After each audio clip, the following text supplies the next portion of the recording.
Hello and welcome back.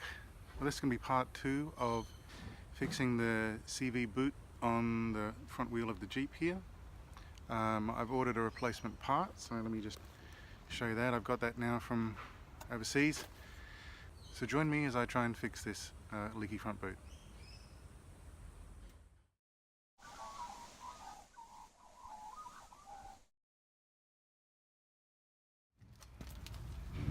So as before, I've jacked up the front with a hydraulic jack, but this time I'll be putting a jack stand as well. Once this is jacked up, then we'll undo the tyre and then we'll do a CAT scan. Alright. So I have the wheel off. I also have a jack stand underneath there in addition to the jack. I've raised it up high enough so I can actually work comfortably under the wheel arch. So next we'll just inspect it and see how well my gaffer tape solution did. It's been about 2 weeks since I did the first part. By the way, a good mechanic hack is to trim your fingernails before you do anything with grease and dirt on the car. So unfortunately I can't easily get the calipers off, and it would be an awkward job, and I need a new 8mm socket by the looks. So I have to try and remove it otherwise.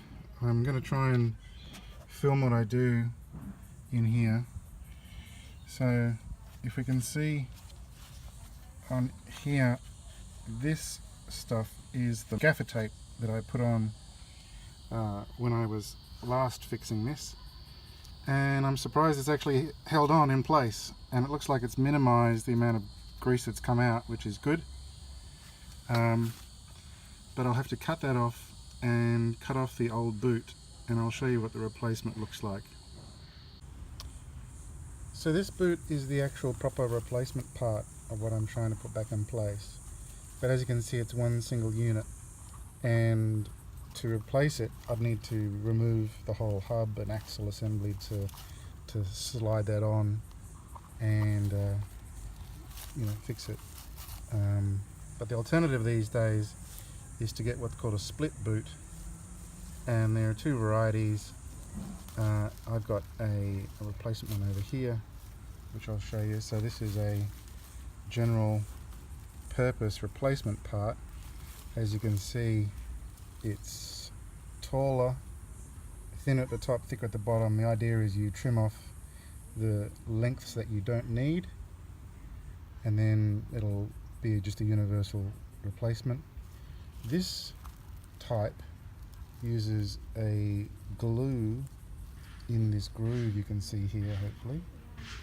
A very, very sticky glue to seal these two sides together. And they say that should hold. The other type I've seen is where there are a number of little screws all along the seal here that hold it together. To be fair, these don't have a great reputation for holding together, but I'm trying to do essentially a quick fix so that this will hold together enough for me, so that if it doesn't work, then I know I'll need to pay and get done properly. But at least this piece I can actually do and handle myself. So I'm just going to trim it up a bit, remove the old tape, and see where we're at.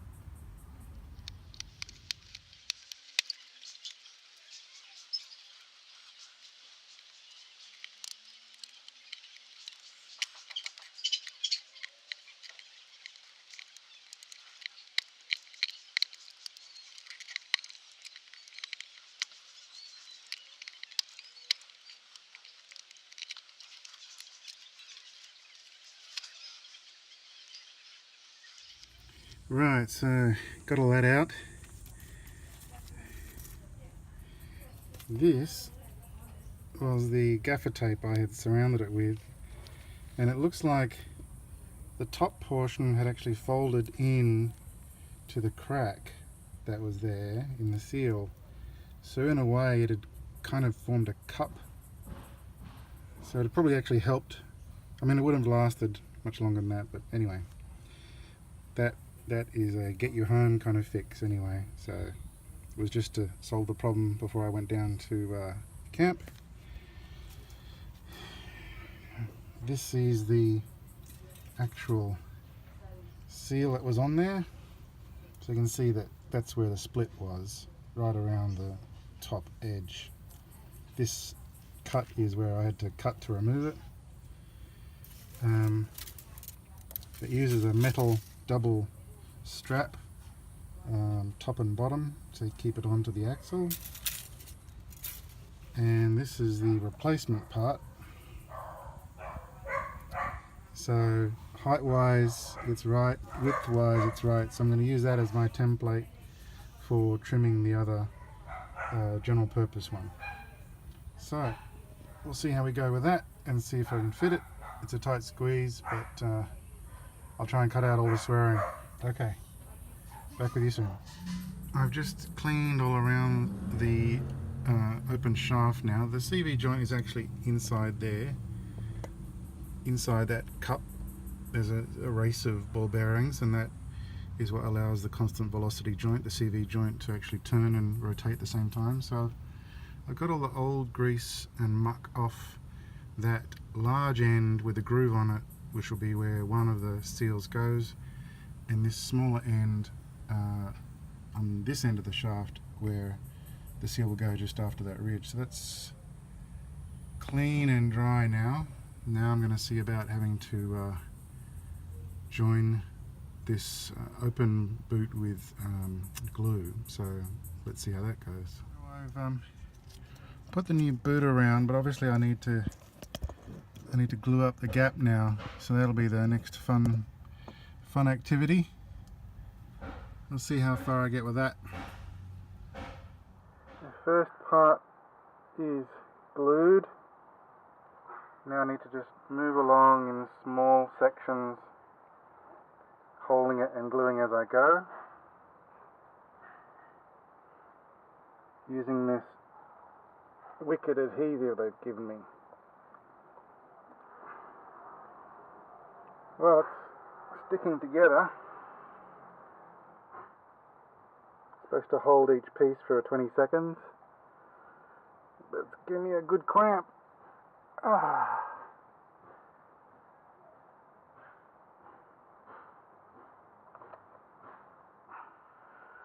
Well, that's not too bad. I might just run a bead of glue on the outside. I'm just trying to prevent any easy leaks. Well, we're close to putting some grease in here now, so I think I'll use the grease packet that came with the Jeep part, because it's hopefully for a Jeep CV. The general purpose one might be for a smaller car, or a car with less heavy duty needs. So I'm going to squeeze this into a gap in the top, put the grease in there, and then put the lip back over this ridge, and then put this strap seal on there to hold it in place. So that should work out pretty well. It's looking good so far. Yeah, okay. So this will be the challenge, is what's the best angle to squeeze that in. There we go. Squeezing that in.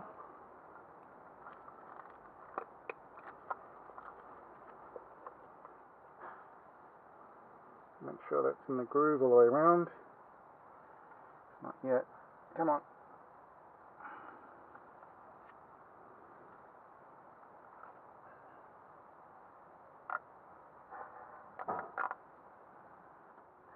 Gonna pull it tight.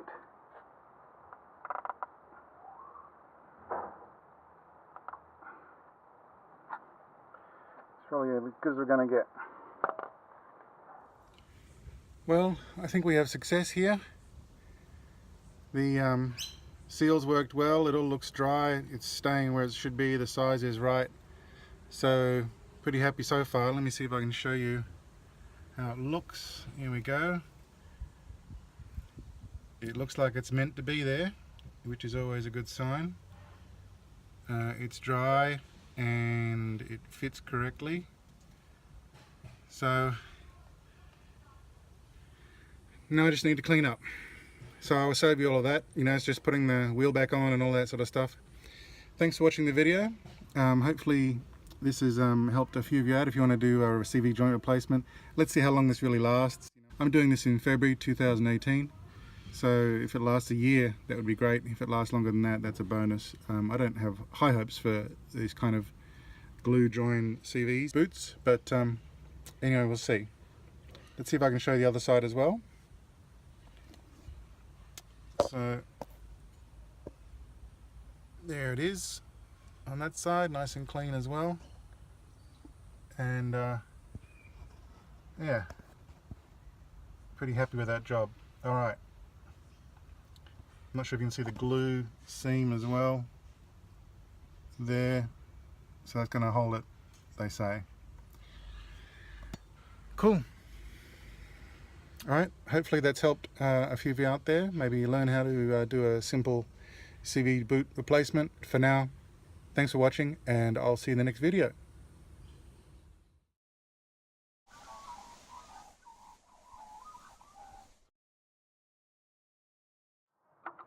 Tricky and greasy all at once. And I'm going to stab my hand at some point, I know it.